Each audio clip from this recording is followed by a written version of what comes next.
If your Mustang's backup camera's on the fritz, don't worry, we've got you covered. First, let's check the basics. Make sure your Mustang is in reverse.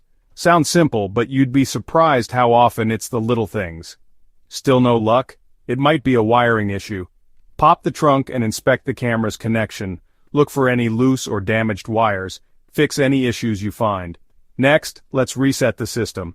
Turn off your car, wait a few minutes, and turn it back on. Sometimes a simple reboot does the trick.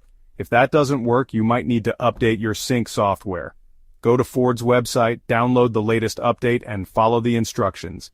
It's easier than it sounds, trust me. Still having trouble? It could be the camera itself. Inspect it for dirt or damage. Clean it gently with a soft cloth. If it's broken, you might need a replacement.